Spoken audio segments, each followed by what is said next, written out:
Okay, imagine you're at a party. It's a great party, good vibes, everyone's having a good time.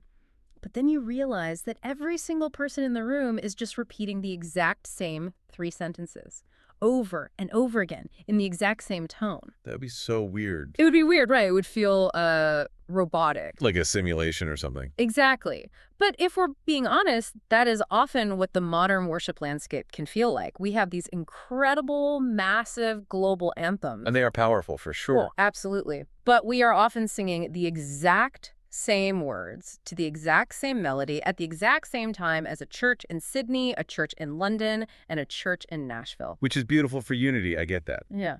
But it leaves this massive gap in, well, in intimacy. Right.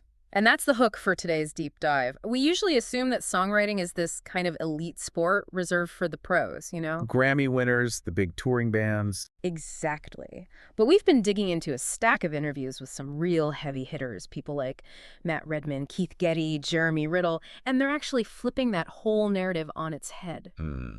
The argument they're making is that the most important song for your specific community might not be the one on the radio. It might be the one that hasn't even been written yet. By the person sitting in the third row of your church. Yes. It's a huge shift from being just a consumer of content to being a creator of culture. Yes. And I mean, that is a terrifying shift for a lot of people. It really is. So today, we're breaking down the local song. We're going to cover the why, the sort of theological mandate that actually requires us to write. Okay. We'll look at the what, how worship music is fundamentally different from, say, pop music. And then we are going to open up a very practical toolkit. We're talking about how to bust writer's block, how to fix bad rhymes, Nice. and how to write lyrics that don't just fill space, but actually shape people. And we should probably clarify, this isn't just for musicians. Yeah. This is for anyone who really cares about the words their community is singing. Absolutely. But let's start with that fear factor.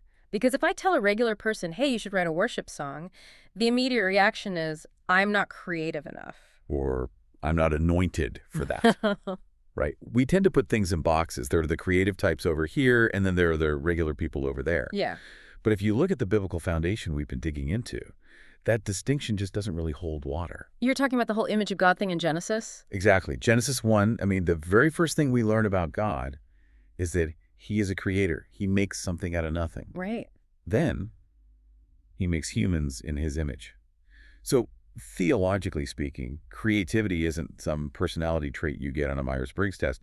It's an inherent part of your hardware. You create because you look like your father. That makes so much sense. But I think where people get tripped up is on the spiritual side of it. We tend to think that being filled with the Spirit means you're a preacher or a prophet or, a miracle worker. That's the common assumption. No. But, and I just love this detail from the research. Do you remember Bezalel and Oholiab? The guys who built the tabernacle from Exodus? Yes. Now, we usually glaze over those chapters because it's a lot of measurements for curtains and gold clasps and all that. Mm-hmm. But look at how Bezalel is introduced. God says, I have filled him with the Spirit of God, with wisdom, with understanding, with knowledge. To do what? To make artistic designs for work in gold, silver, and bronze. That is fascinating when you really stop and think about it. The first people in Scripture explicitly described as being filled with the Spirit weren't writing sermons. They were artists. They were craftsmen. God poured his Spirit out to make sure that the aesthetics, the beauty, and the physical construction of the place of worship were done right. So if you're sitting there thinking, I'm just a musician or I'm just a writer, you're actually standing in the lineage of the very first Spirit-filled ministry. You really are. It elevates the whole concept of craft. It's not just about making something pretty, it's a spiritual discipline. But there's another layer to this why question. Beyond just having the ability to create, the Bible seems to command it. I mean, how many times did the Psalm say, sing a new song? It's all over the place. Psalm 96, Psalm 98, Isaiah 42. And we need to pause on that word new. It doesn't say sing the old songs with a bit more passion. It says sing a new one. Okay, but why? Is God bored? Does he need a new playlist? I don't think it's boredom. It's about relationship. In the Bible, a new song almost always follows a new act of deliverance. God does something, he parts a sea, he wins a battle, he provides water. And the people respond with a song. Yes, a song that functions as a monument to that specific moment. So the song is a reaction. Exactly.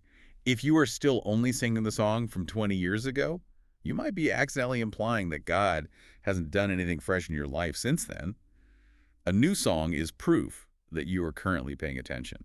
That brings us directly to the local context argument. This is something Matt Redman really touched on in the interviews. We have these massive songs like 10,000 Reasons or Waymaker, and they are incredible, but they are, by their very definition, general. They have to be. To work in Singapore and London and Rio, they have to deal with universal themes. God is great. God is good. God saves. These are true everywhere. But they don't know my specific zip code. Right. A famous songwriter in Nashville doesn't know that your church just lost a beloved elder. They don't know that your community is struggling with a specific economic downturn or that you just saw a massive breakthrough in a particular neighborhood. It reminds me of the difference between, like, buying a Hallmark card and actually writing a letter. Oh, go on. That's good. Well, if my friend is in the hospital, I can buy a card that says, "Thinking of you, hope you feel better." It's professional, the font is nice, it rhymes, it does the job. But if I write a letter that says, "Hey, I remember that time we went camping and you broke your leg and you were so tough then, and I know you're tough now," that just hits different. That is the perfect analogy. Hmm. The Hallmark card is the global anthem. It's polished, it's safe. But the handwritten letter carries your shared history. And that's what a local song does. It captures the unique dialect of your community's walk with God. And there's a real danger if we rely only on the Hallmark cards. One of the theologians we looked at called it unexamined dependency. It's a bit of a heavy term, but it's so accurate. If a church only consumes music from the outside, they are essentially importing their theology and their emotional expression. They might be performing worship, but are they really learning to offer it from their own soil? It's like we're outsourcing our prayers. Yeah. And worship is meant to be a dialogue, not, a karaoke performance. God wants to hear your voice, dealing with your reality. Okay, so we have the mandate. We know we should write. But then comes the reality check. You sit down at the piano or with your guitar, and you realize, man, writing a song is hard. And writing a worship song feels even harder because the stakes feel so much higher. The stakes are higher. Absolutely. And this is where we have to make a really hard distinction between pop music and worship music. Jeremy Riddle had some really pointed things to say about this. He basically argued that pop music and worship music have completely different job descriptions. They do. Think about a pop song. What is its goal? Usually it's to capture a vibe or a feeling. Really? If I write a breakup song, I just need you to feel sad or angry. The lyrics can be vague. They can be impressionistic. I'm exploding like a star in the rain. Does that make sense physically? No, does it feel cool? But you can't really do that in church. You really shouldn't, because worship music is pedagogical. It teaches. Theology is for doxology. Right, that's the phrase from the sources. Doxology just means praise. The idea is that we aren't just trying to catch a vibe. We're trying to anchor people in truth. If you put lyrics on a screen and ask 500 people to sing them, you are responsible for the theology you're planting in their hearts. That puts so much weight on the songwriter. It means you can't just be a musician. You have to be a bit of a theologian. You do. One of the worship leaders in the research said it so bluntly. If you don't like reading, get over it. Yeah. You cannot write high-quality truth if you aren't consuming high-quality truth. You have to feast on the nature of God to write songs that actually describe him well. Otherwise, you just end up with what we affectionately call Christianese. Oh, the soup of religious words. I know it well. You know exactly what I mean. We just take glory, holy, fire, rain, desire, throw them all in a blender and hit puree. And we rhyme grace with face. Every single time. It's the grace face problem. We do it because it's easy, not because it's profound. The challenge from these experts is to fight for fresh language. God is infinite, right? So why do we use the same four metaphors to describe him? It's just laziness, mostly. Or fear. It is. But the call is to find a metaphor that costs you something. Don't just say God is love. Show me what that love looks like in your specific life. Is it a fortress? Is it a surgeon? Is it a father waiting on the porch? You have to find your own language. Okay, so we need fresh language, deep theology, and it needs to be catchy. I'm feeling a little overwhelmed again. Let's open the toolkit. How do we actually do this without having a nervous breakdown? The good news is the pros have mechanics for this. And the first tool is a simple statistic that I found incredibly liberating, the 10-to-1 ratio. This is the idea that for every 10 songs you write, only one is going to be good. Correct. And that is the standard for professional songwriters in Nashville. People who do this 40 hours a week expect 90% of their work to be mediocre. That is so comforting because I think most of us, we sit down, we write one verse, we hate it, and then we conclude, well, I'm just a bad songwriter. Exactly. But the data says, no, you're just on song number one. You have to dig through the dirt to get to the gold. You have to write the bad songs just to flush the system. So quantity leads to quality. If you don't write the 9 bad ones, you'll never get to the 10th good one. Okay, but how do we actually get the words on the page? There was this technique mentioned called burst writing. This is my favorite practical tip. It's designed to shut down your internal editor. Because we all have that little voice in our head that says, that's stupid, that doesn't rhyme, that's heretical, before we even finish the sentence. Right. And you cannot create and edit at the same time. They use different parts of the brain. So burst writing works like this. You set a timer for, say, 10 or 15 minutes.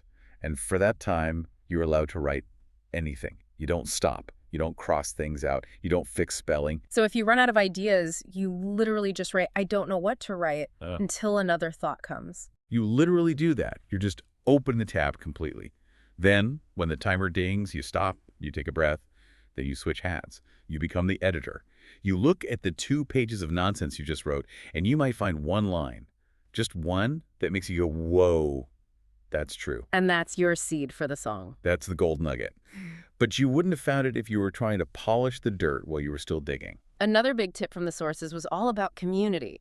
We have this image of the solitary genius writing by candlelight, but apparently that's not really how the pros do it. Almost never. Look at the CCLI Top 100 list. Almost every single song has 3, 4, even 5 names on it. Co-writing is essential. And it's not just about having fun with friends, it's about having different skill sets in the room. Right. You usually need a creative genius and an editor. The creative genius is the one throwing paint at the wall, melodies, crazy lyrics, big ideas. The editor's the one saying, that's a bit cheesy, or that bridge doesn't match the chorus. Or, that's not theologically sound. Exactly. And if you try to be both by yourself, you just get stuck. But if you have a partner, you can play to your strengths. And a quick tech tip they mentioned was to use Google Docs. It sounds so unspiritual, doesn't it? But it's vital. Put the lyrics on a big screen or a shared doc where everyone can see them at the same time. If everyone is looking down at their own notebook, you aren't really collaborating. You need to see the object you're building together. Let's talk structure for a minute. One source compared songwriting to writing a term paper, which, again, just sounds awful. It kills the romance, doesn't it? Yeah. But it saves the song. The idea is to outline before you rhyme. Give each section of the song an assignment. Like verse 1, state the problem. Right. Verse 1, we are lost and need help. Chorus, God is the helper. Verse 2, here's what that help feels like. Bridge, a declaration of victory. If you don't do this, you end up with a song where verse 2 is just saying the same thing as verse 1, just with different adjectives. The song doesn't go anywhere. It feels stagnant. It's a journey. You have to lead the singer somewhere. Speaking of leading, let's talk about the hook. The hook, the punchline, the part you want people singing in the shower. The rule of thumb seems to be location, location, location. Generally, yeah. The hook should be the first line of the chorus or the last line of the chorus, and everything before it needs to set it up. Think of a joke. You don't put the punchline in the middle of the setup. You build tension, and then boom, you deliver the payoff. So if your hook is God is faithful, the verses need to describe situations where faithfulness is needed so that when you hit the chorus, it feels like a genuine relief. Exactly. Now, we have to talk about prosody. This is a technical term that Jeremy Riddle really geeked out on, but it's actually so important for normal people to understand. Prosody is just a fancy word for how the lyrics and the music fit together. Do they match? The analogy is a dance partner. Okay. If the music is doing a waltz, smooth, slow, emotional, and the lyrics are doing the cha-cha fast, choppy, aggressive, it's just going to feel awkward. And the golden rule here was melody is king. Yes. In congregational worship, melody is king. You cannot shoehorn a giant, 4-syllable theological word into a tiny musical space just because you happen to like the word. We've all sung those songs where you have to kind of rap a little bit just to fit the line in. And it kills the worship moment. The source referenced Alanis Morissette, you know, as she bends words. It's like, Ray, works great for alternative rock. It's terrible for church. If the congregation has to solve a puzzle to figure out the rhythm, they stop worshiping. You want the melody to carry the lyrics so effortlessly that it just feels inevitable. This brings us to a tension point, though. We want polish, we want good prosody, Yeah. we want solid theology, but we also want honesty. And sometimes honesty is just messy.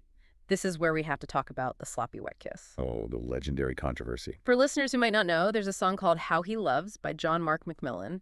And in the original version, the lyric was, "Heaven meets earth like a sloppy wet kiss." And people lost their minds. They did. It was too visceral. It was too human. So when it got picked up by big worship labels and radio, it was often changed to Unforeseen Kiss. Which is safer, it's cleaner, but it also strips the song of its original power.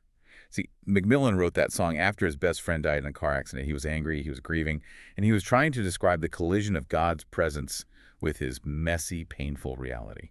And Sloppy Wet Kiss is uncomfortable, but it captures the intensity of that moment. Unforeseen Kiss is just polite. It is.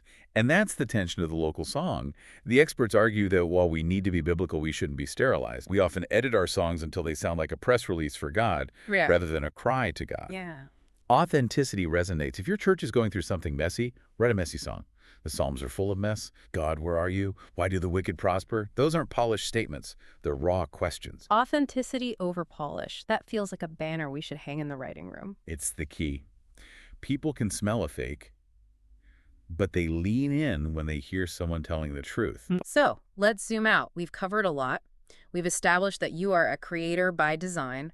We've established that your church has a specific story that the global church can't sing for you. And we've learned that you don't need to be perfect. You just need to dig through the dirt, use your tools, and find your own voice. And remember, you might write 20 songs that never leave your iPhone voice memos, and that is okay. The process of writing them changes you. It forces you to articulate your own faith. And maybe, just maybe, song number 21 is the one that unlocks something for the single mom sitting in the back row who hasn't been able to pray for 6 months. That's the goal. That's the whole point. Before we go, I want to leave everyone with a thought you shared with me off air. It's about the difference between a karaoke bar and a living room. Yeah. It's a question I think every worship leader and songwriter needs to chew on. We've talked about shared songs, the global hits, versus local songs. We need both. But if we only sing other people's songs, are we ministering to God or are we just covering someone else's performance? Are we treating worship like a karaoke bar where we try to hit the notes just like the original artist? Or is it a living room conversation where we are using our own words to speak to a God we actually know? Because God doesn't want your impression of a famous worship leader. He wants you. He wants you. That's the takeaway. So here is your challenge, learner. Yes, you.